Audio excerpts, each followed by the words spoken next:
अभी हम विप्लवी पुस्तकालय के सभागार में हैं और हमारे साथ इस पुस्तकालय के सचिव आनंद जी हैं और आइए इनसे जानते हैं कि क्या है इसकी विशेषता, क्या है इसका इतिहास। सर, अभी जिस सभागार जिस प्रांगण में हम हैं और मैं यहाँ देख पा रहा हूँ कि जो 7 शहीद जो हमारे मतलब करो या मरो का नारा जो समय आया था, जो भारत छोड़ो का जो नारा हमारे राष्ट्रपिता ने दिया था, उस समय जो क्रांतिकारी देश की आज़ादी के लिए अपने आप के प्राण की आहुति के लिए निकल पड़े थे, उसका सबसे बड़ा संदेश देता हुआ यह तस्वीर मैं देख पा रहा हूँ। कहीं ना कहीं इस संदेश को देखने के बाद हमारे मन में भी देश और समाज के लिए कुछ करने की जो एक क्रांति पैदा होती है, एक सोच पैदा होता है, उसका एक बड़ा तस्वीर यहाँ मिल रहा है। तो मैं चाहूँगा इसके बारे में आप बताएं। ये विप्लवी पुस्तकालय का सभागार है, देवी वैदेही सभागार। जी जी।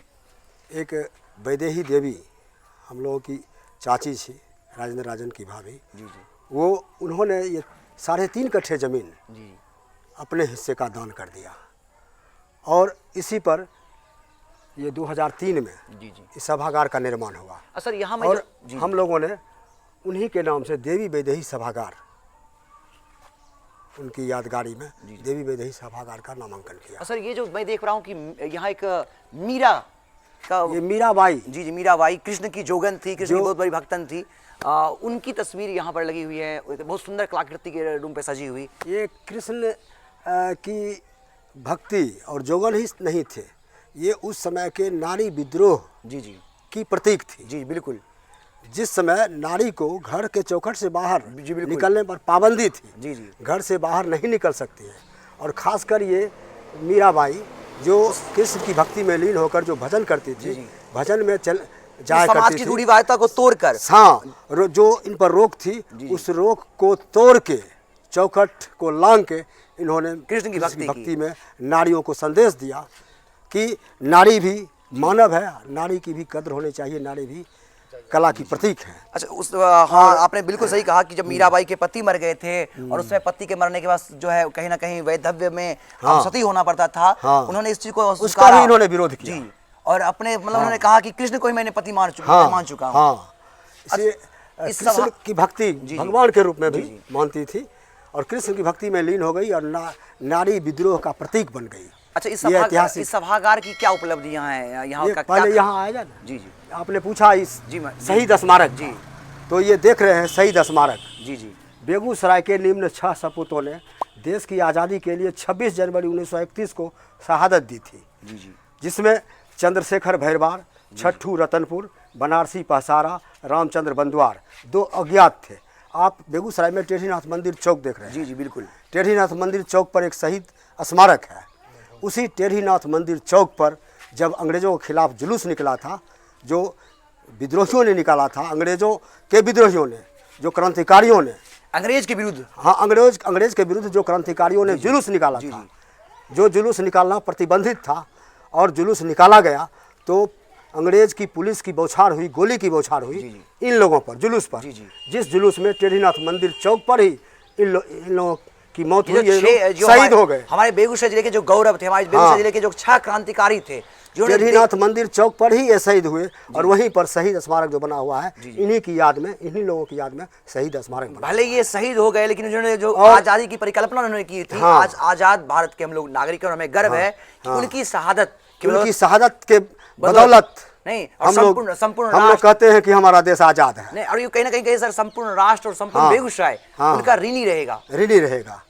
हम लोग हर वर्ष सदा उनकी याद करते रहे हैं और करते रहे। इस विप्लवी पुस्तकालय में इस तरह इनके यादों में कुछ खास अवसरों पर या इस तरह का कोई आयोजन होता रहा होगा?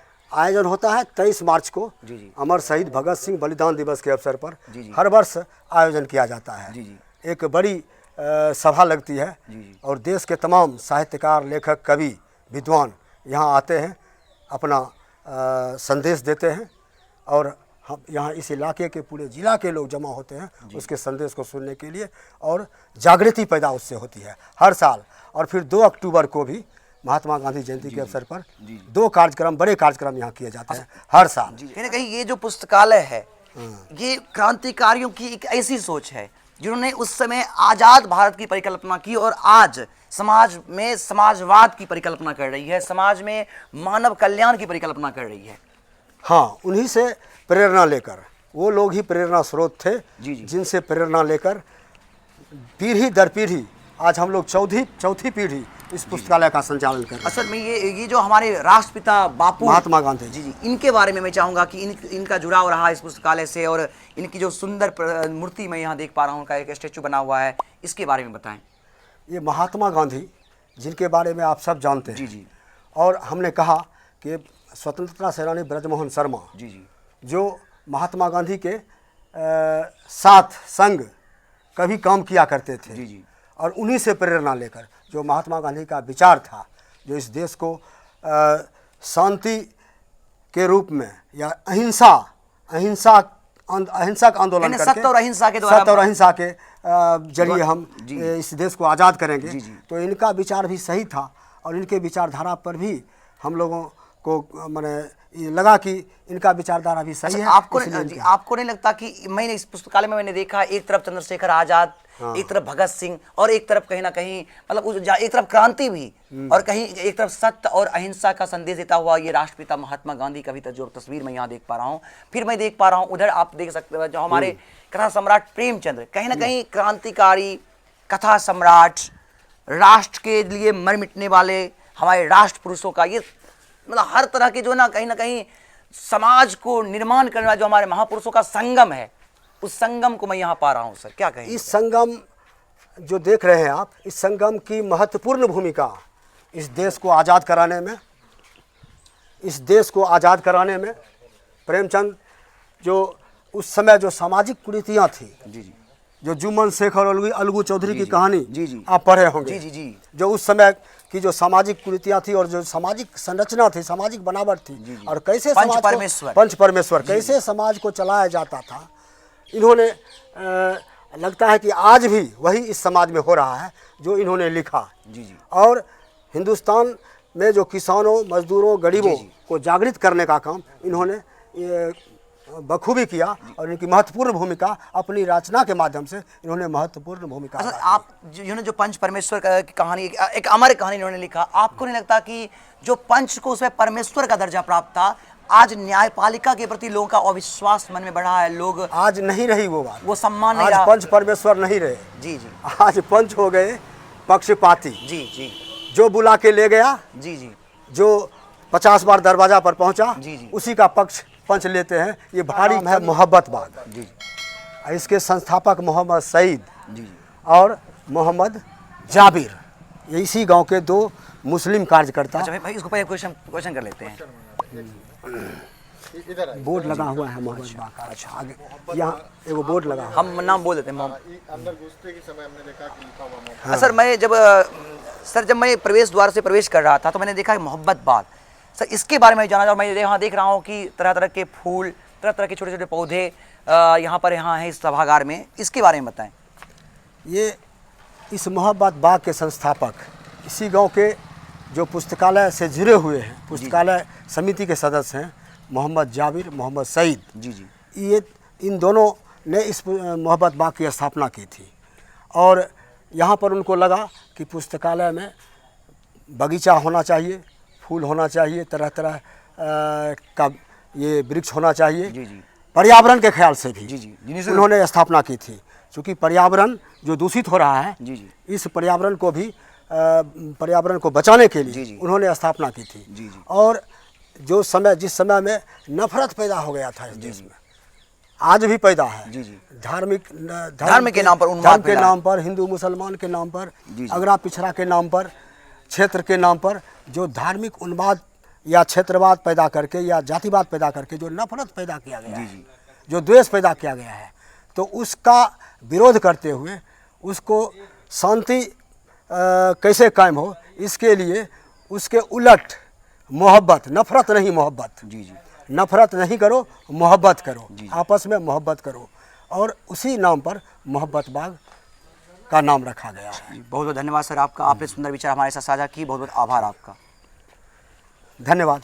पहले कहीं ना कहीं समाज में जो पंचायत होती थी उसमें पंचों का एक अहम भूमिका होता था, जो पंचायती स्तर के जो फैसले होते थे, न्याय होते थे, आज वो खत्म होते जा रहे हैं। आज अदालती चक्कर लोगों को लगाने पड़ रहे हैं, काफी ज्यादा चक्कर, समय भी लगता है, पैसे भी खर्च होते हैं, और समय पे न्याय नहीं मिल पाता। कहीं ना कहीं आपको नहीं लगता इस विलंबित होने के कारण कहीं ना कहीं न्यायिक व्यवस्था पर लोगों का विश्वास बढ़ा है? न्यायिक व्यवस्था चूँकि महात्मा गांधी का जो सपना था राम राज्य का जी जी और पंचायती राज जी जी की स्थापना इसी उद्देश्य से की गई थी।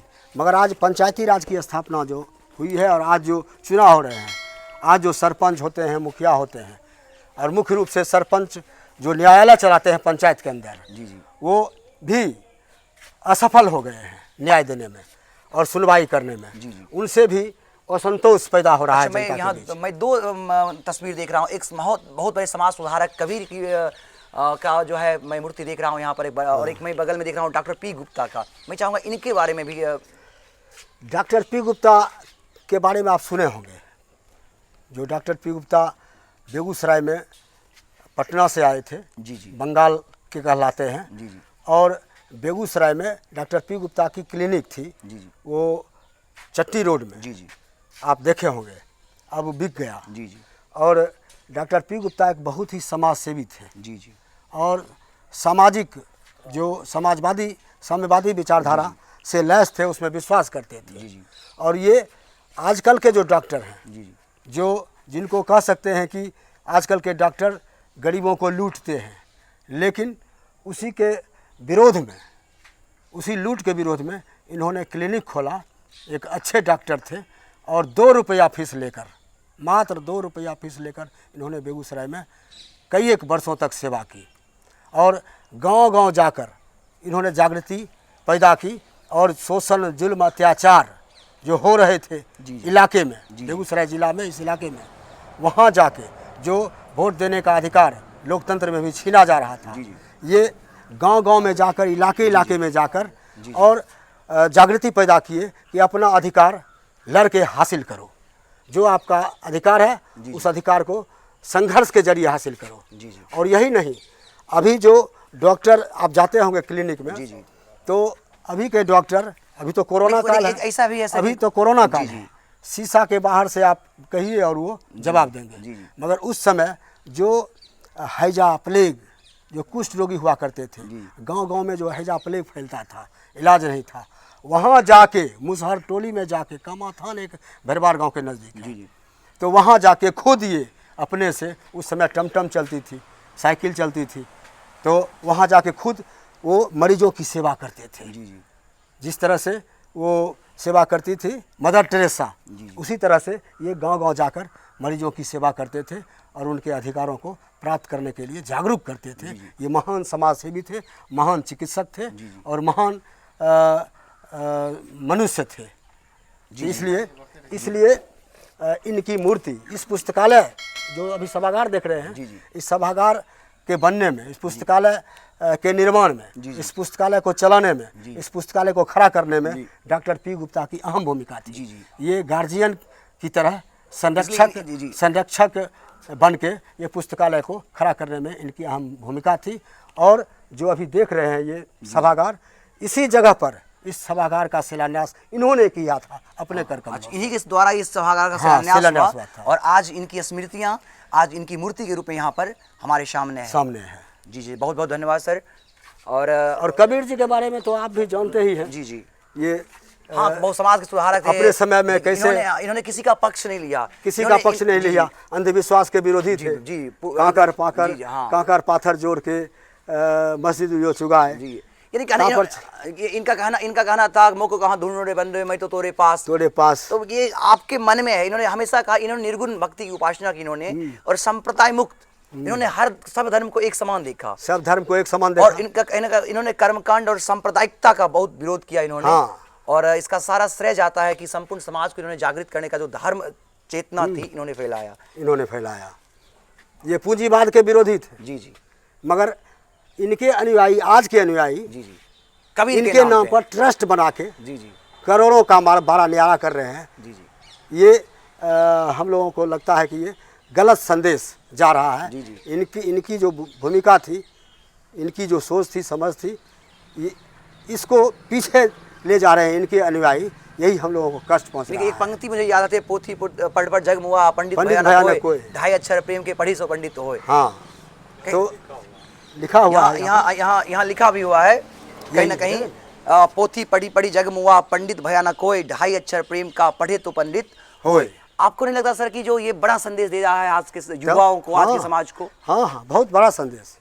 क्योंकि अभी प्रेम की जगह नफरत, जी, द्वेष पैदा समाज, हो गया संपूर्ण समाज जल रहा है, कहीं ना कहीं नफरत और हिंसा में संपूर्ण समाज जल रहा है। और आज यह संदेश काफी प्रासंगिक है आज के दौर में। है ही है, प्रासंगिक है आज के दौर में भी, पहले भी था और आगे भी ये प्रासंगिक रहेगा।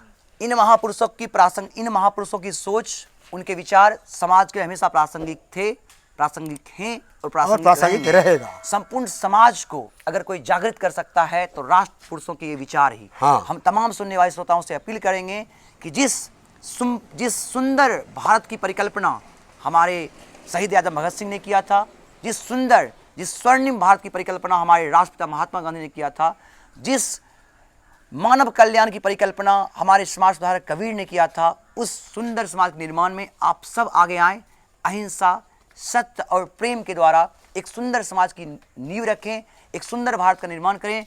जगत गुरु के रूप में जो हमारी भारत की सोच रही है, एक भारत की पहचान है, उसे प्रतिस्थापित करें। अब तमाम लोगों से मैं अपील करता हूं, हम सब मिलकर प्रयास करें, सफलता जरूर मिलेगी। इन्हीं आशा विश्वास के साथ मैं कैमरामैन कैफ के साथ गौरव कुमार पाठक, केवी स्टूडियो, बेगूसराय।